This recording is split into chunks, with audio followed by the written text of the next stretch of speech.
एकदम समझ में आना पक्का बात है। जो कमज़ोर है उसे भी समझ में आएगा, तेज का तो खैर कहना नहीं। पहाड़ा याद है तो फिर आप गणित के राजा हैं।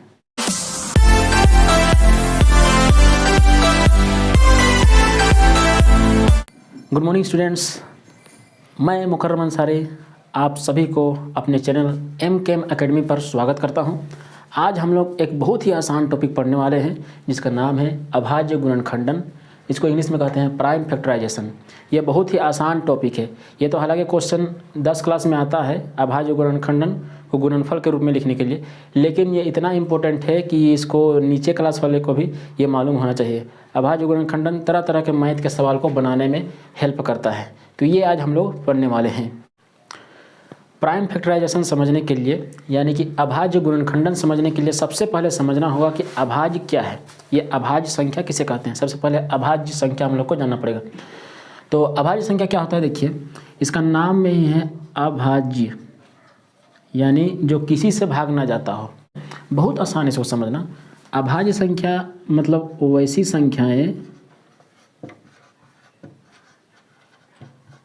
संख्याएं जो एक और खुद यानी स्वयं खुद से भाग जाता हो, एक और खुद से भाग जाता हो, उसे अभाज्य संख्या कहते हैं। जो किसी के पहाड़ा में नहीं आता हो यानी किसी के से भाग नहीं जाता हो, सिर्फ एक और खुद से भाग जाता है, उसे अभाज्य संख्या कहते हैं। यानी वैसी संख्याएं जो सिर्फ एक और खुद से भाग जाता हो उसे अभाज्य संख्या कहते हैं। जो सिर्फ एक से और खुद से भाग जाता हो उसे अभाज्य संख्या कहते हैं, और किसी से नहीं। जैसे सबसे पहला अभाज्य संख्या 2 होता है। देखिए 2 एक का पहाड़ा में आता है और खुद 2 का पहाड़ा में आता है, और किसी के पहाड़ा में 2 नहीं आता है, तो इसीलिए 2 अभाज्य संख्या है। इसके बाद 3 देखिए एक का पहाड़ा में 3 आता है और खुद 3 का पहाड़ा में 3 आता है, और किसी का पहाड़ा में 3 नहीं आता है, यानी किसी से और भाग नहीं जाएगा, तो 3 भी अभाज्य संख्या है। इसके बाद 5 होगा, 4 नहीं होगा, क्योंकि 4 1 से तो विभाजित होता है, खुद 4 से तो होता है, लेकिन साथ ही साथ 2 से भी विभाजित होता है, तो इसीलिए अभाज्य संख्या नहीं है, ये भाज्य संख्या हो जाएगा, भाज्य, क्योंकि ये 2 से एक और खुद के अलावा 2 से भी भाज्य यानी भाग जाता है, इसीलिए भाज्य संख्या हो गया। लेकिन 5 को देखिए, ये सिर्फ एक का पहाड़ा में विभाजित होगा और खुद 5 का पहाड़ा से विभाजित होगा, और किसी से नहीं होगा, इसीलिए 5 क्या है, अभाज्य संख्या। इसी तरह फिर इसके बाद सीधे 7 हो जाएगा, 6 नहीं होगा। 6 3 का पहाड़ा में 6 आता है, 2 का पहाड़ा में 6 आता है, तो इसीलिए 6 भाज्य संख्या है, ना कि अभाज्य संख्या। 7 हम लोग का अभाज्य संख्या है, क्योंकि ये एक का पहाड़ा में 7 आता है और खुद 7 का पहाड़ा में, इसके अलावा और किसी के पहाड़ा में नहीं आता है, इसीलिए 7 भी क्या है, अभाज्य संख्या है। इसी तरह जितनी भी संख्याएं हैं जो सिर्फ एक से और खुद से भाग जाता हो, इसके अलावा और किसी से भाग नहीं जाता हो, उसे हम लोग अभाज्य संख्याएं कहते हैं। कुछ और उदाहरण इसमें ले लेते हैं। 7 के बाद सीधे हो जाएगा क्या बताइए, 11 हो जाएगा। 11 के बाद 13 के बाद 14 नहीं, 15 नहीं, 16 नहीं, 17, सीधे 17 होगा।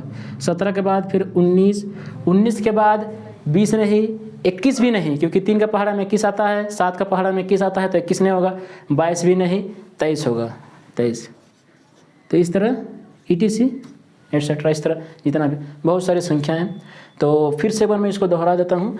वैसी संख्याएं जो एक और खुद से भाग जाता हो उसे अभाज्य संख्याएं कहते हैं, और जो एक और खुद के अलावा और भी किसी संख्या से भाग जाता हो उसे हम लोग भाज्य संख्याएं कहते हैं। तो ये क्लियर है।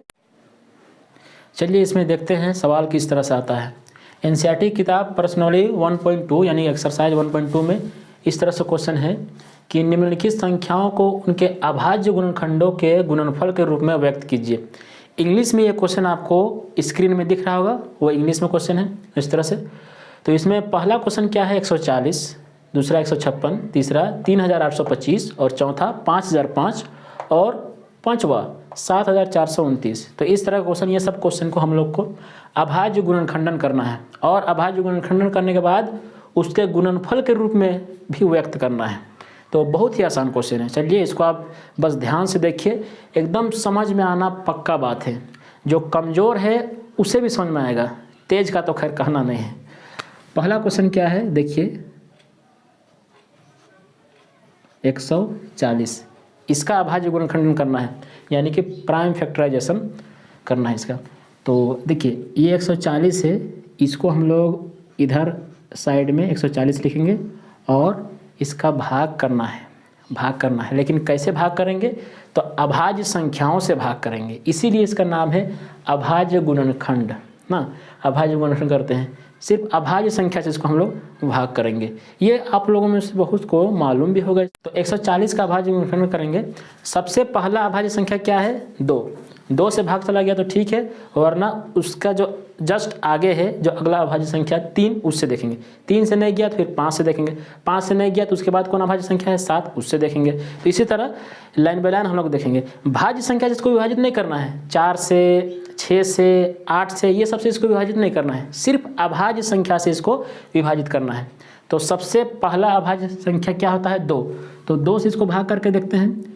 2 सते 14, 2 शून्य 0 होगा, 2 से भाग जाएगा।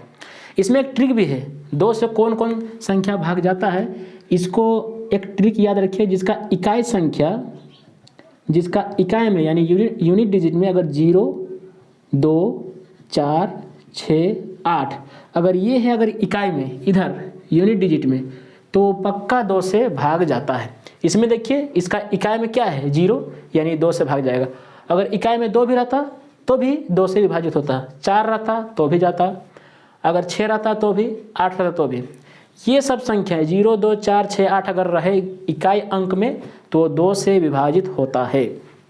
तो इसमें 0 है तो ये 2 से विभाजित होगा। कैसे, 2 सते 14, 2 शून्य 0, फिर ये 2 से विभाजित होगा क्योंकि इकाई में 0 है। 2 तिया 6, अब 7 है और हम लोग 2 तिया 6 पढ़े हैं, तो 1 बाकी है, तो 1 जो बचा हुआ है वो आगे चला जाएगा, अगला डिजिट में शिफ्ट हो जाएगा। तो 7 था और हम लोग 2 तिया 6 ही तक गए हैं, तो 1 बचा हुआ है वो अगला में शिफ्ट हो गया, तो क्या हो गया, 10। तो 2 पचे 10। अब इसमें देख रहे हैं इकाई में क्या आ गया, 5, और उसका तो इसमें कोई बात नहीं है, अगर इकाई में 5 रहे तो 2 से विभाजित नहीं होता है। फिर अब हम लोग आगे सोचेंगे 3 से, तो 3 से हम लोग इसमें देखते हैं, 3 का 3, फिर 5, 3 का पहाड़ में आता है, यानी 3 से भी ये विभाजित नहीं होगा। तो हम लोग 3 के बाद अगला कौन है, 5 से देखेंगे। 5 का पहाड़ा में आता है क्या, 5 सते 35, बिल्कुल, यानी 5 से ये विभाजित होगा, 5 सते 35। अब ये 7 तो खुद एक अभाज्य संख्या है, तो ये खुद 7 से ही जाएगा, 7 का 7। अब नीचे 1 आ गया, मतलब ये काम खत्म हो गया, हम लोग का क्वेश्चन बन गया। अब इसी को हम लोग को यहाँ पर गुणनफल के रूप में लिखना है।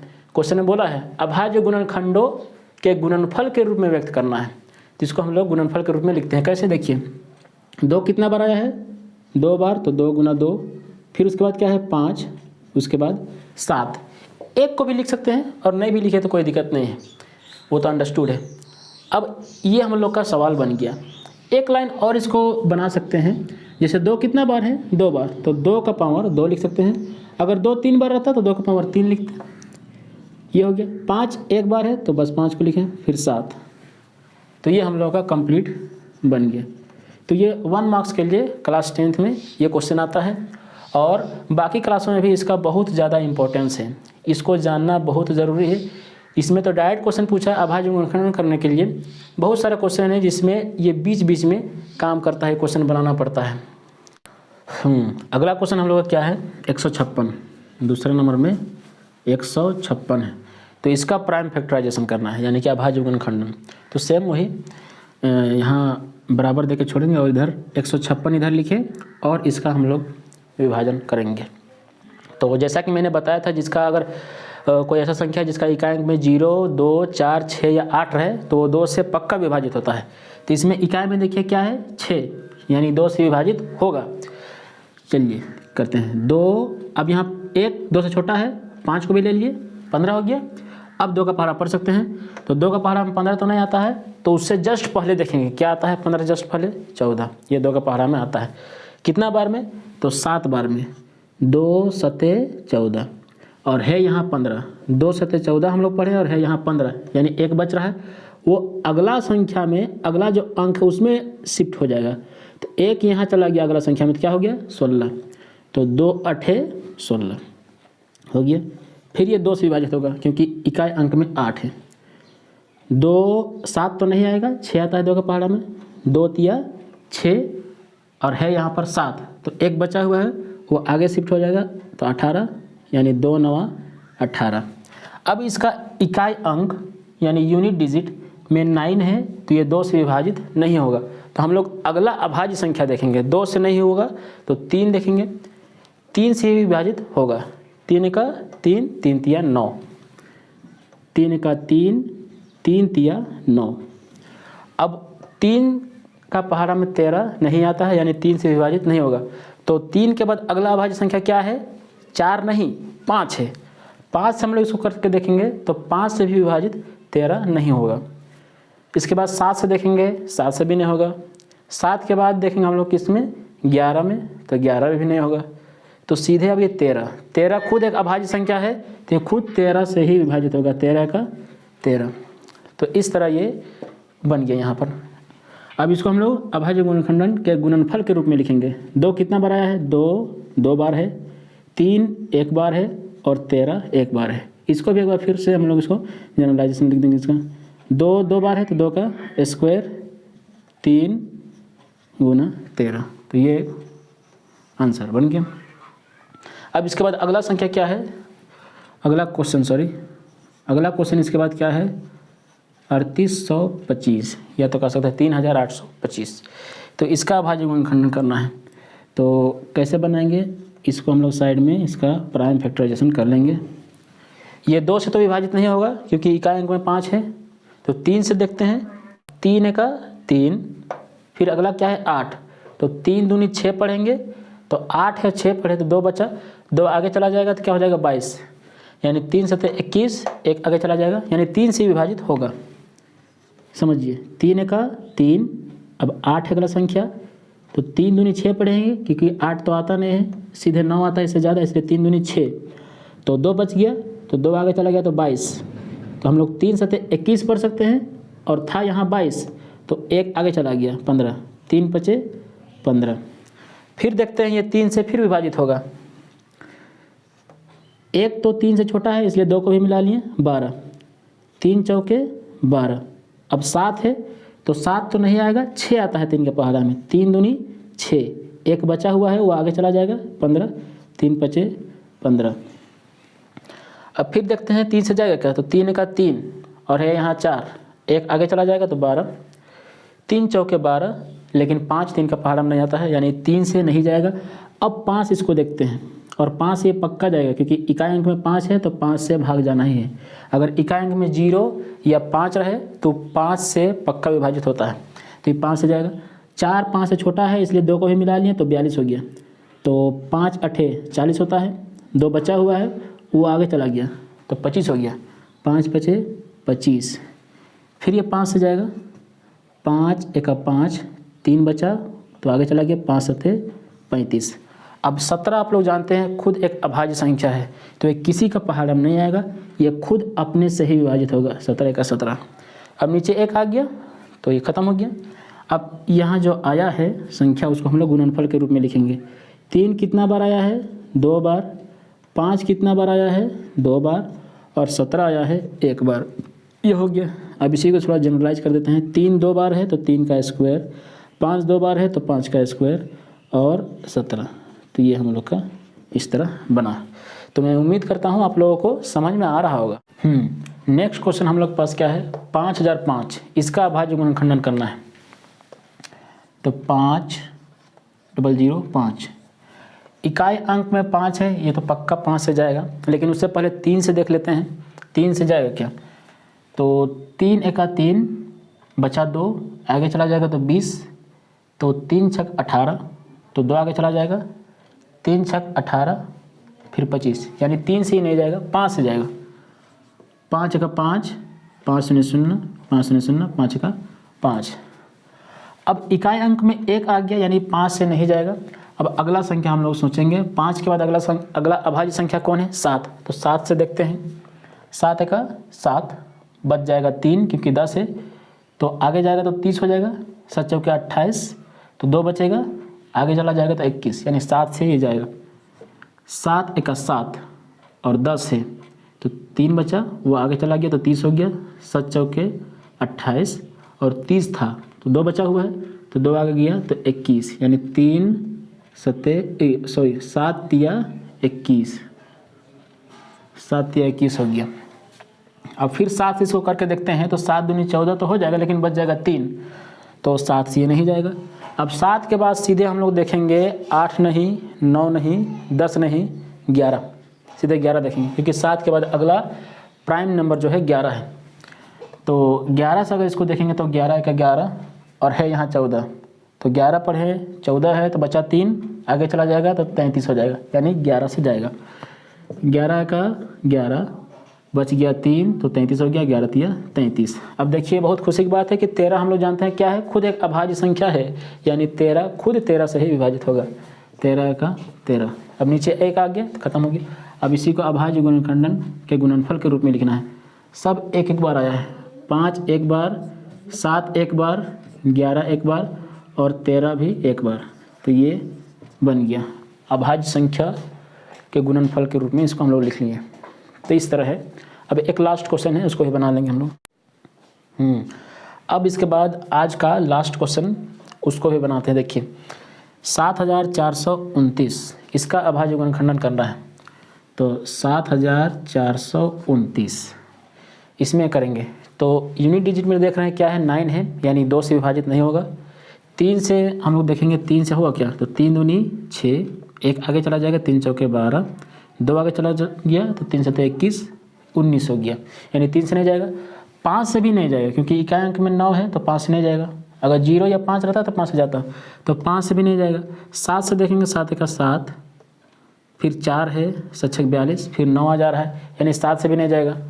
11 से देख रहे हैं, 11 से भी नहीं जाएगा। हाँ, अब ये सीधे 17 से सीधे जाएगा। देखिए 17 का पहाड़ा मालूम होगा, 17 का 17, 17 दूनी 34, 17 तिया 51, 17 चौके 68। अगर 17 पचे पढ़े तो 85 हो जाएगा, जो कि 74 से ज़्यादा है, इसलिए 17 चौके हम लोग 68 पढ़ेंगे, 17 चौके 68। और है यहाँ 74 और हम लोग गए हैं कहाँ तक, 68 तक, तो कितना बाकी है, 68 इधर 2, 70 और 4, 6 बाकी है, तो 6 अगला जो अंक है उसमें शिफ्ट हो जाएगा, यानी कि इसमें, तो 62 हो जाएगा। तो 17 चौके 68 होता है, 17 तिया 51 पढ़ेंगे और है यहाँ 62 और हम लोग पढ़े हैं 51, तो कितना है 11। देखिए 51 है, उधर 9 और ये 2, 11 हो, तो 11 अगला अंक में शिफ्ट हो जाएगा। तो यहाँ जब 11 जाएगा तो क्या हो जाएगा, ये 119 और 17 सते 119 होता है। तो अगर आपको पहाड़ा याद है तो इसको बनाना कोई मुश्किल नहीं है। अब इसके बाद ये 17 से भी नहीं जाएगा, अभी सीधे 19 से जाएगा। देखिए 19 का पहाड़ा मालूम है, 19 दूनी 38, 19 तिया 57, तो 57 में तो ज़्यादा हो जाएगा इससे, इसलिए 19 दूनी 38 पढ़ेंगे। तो है 43 और हम लोग 38 तक गए हैं, तो कितना बाकी है 5, तो 5 अगला अंक में शिफ्ट हो जाएगा, यानी इसमें 57 हो जाएगा, तो 19 तिया 57। और ये जानते हैं कि 23 एक खुद अभाज्य संख्या है और अभाज्य संख्या खुद से विभाजित होता है, तो 23 एका 23 हो जाएगा। तो ये इस तरह इसका प्राइम फैक्टराइजेशन हो गया, यानी कि अभाज्य गुणनखंडन। और सब एक एक बार है तो लिख लेंगे 17 गुना 19 गुना 23। तो छोटा संख्या है उसमें तो कुछ नहीं है, लेकिन अगर बड़ा संख्या आता है तो उसमें एक पहाड़ा फैक्टर है। तो अगर आपको पहाड़ा याद है तो फिर आप गणित के राजा हैं। तो मैं उम्मीद करता हूँ कि आप सभी को अभाज्य गुणनखंडन यानी कि प्राइम फैक्टराइजेशन अच्छी तरह से समझ में आ गया होगा। अगर किन्हीं को समझने में ज़रा सा भी कोई डाउट है तो आप कमेंट में पूछ सकते हैं। और इस तरह का मैथ से जुड़ा हुआ आप वीडियो अगर और भी पाना चाहते हैं तो आप मेरे चैनल MKM एकेडमी को सब्सक्राइब ज़रूर कर लें और नोटिफिकेशन ऑल को प्रेस कर लें। इससे क्या होगा कि मैं जो भी और वीडियो इसमें अपलोड करूंगा तो आपको उसका नोटिफिकेशन मिल जाएगा। मैं इस तरह का मैथ से रिलेटेड हर तरह का वीडियो, हर क्लास का वीडियो अपलोड करते रहता हूं, तो आप मेरे चैनल को सब्सक्राइब जरूर कर लें। तो मिलते हैं एक नए वीडियो में एक नए टॉपिक के साथ। Thanks for watching.